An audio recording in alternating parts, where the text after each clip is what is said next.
গেল সেপ্টেম্বর মাসে একাকিত্ব ঘুচিয়ে রংপুর চিড়িয়াখানা থেকে আনা সিংহ বাদশার সাথে যুগল জীবনে পদার্পণ করে চট্টগ্রাম চিড়িয়াখানার সিংহী নোভা।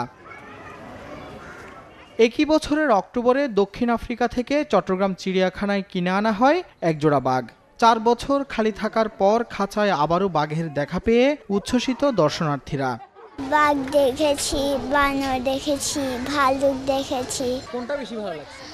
আমার লায়ন অনেক বেশি দেখেছি, কিন্তু ভালো লেগেছে। এদিকে সিংহ দম্পতি বাদশা ও নোভার ঘরে আসতে যাচ্ছে নতুন অতিথি। তেমনটা হলে ভবিষ্যতে এইসব প্রাণীর জন্য আধুনিক প্রজনন কেন্দ্র গড়ে তোলা যাবে বলে আশাবাদী চিড়িয়াখানা কর্তৃপক্ষ। আমরা যদিও বলছি যে আমরা বাঘ নিয়ে আসছি, কিন্তু আমাদের ভিতরের উদ্দেশ্য কিন্তু এটাকে অনেকটা বাঘের ব্রিডিং সেন্টার হিসেবেই কিন্তু আমরা রূপান্তরিত করব।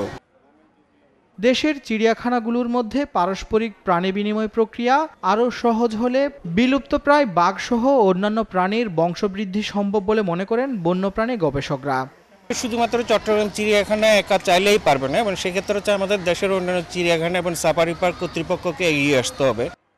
দেশে আধুনিক মানের বন্যপ্রাণী প্রজনন কেন্দ্র না থাকায় এখন দেশের বাইরে থেকেই কিনে আনতে হচ্ছে রয়্যাল বেঙ্গল টাইগার।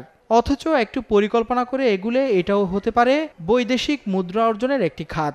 দীর্ঘ 4 বছর খালি থাকার পর আফ্রিকা থেকে একজোড়া বাঘ আনার মধ্য দিয়ে পরিপূর্ণ হয় চট্টগ্রাম চিড়িয়াখানার এই বাঘের খাঁচা।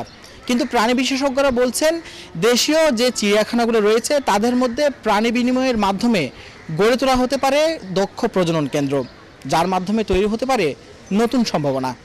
শাহনেওয়াজ রকি, যমুনা নিউজ, চট্টগ্রাম।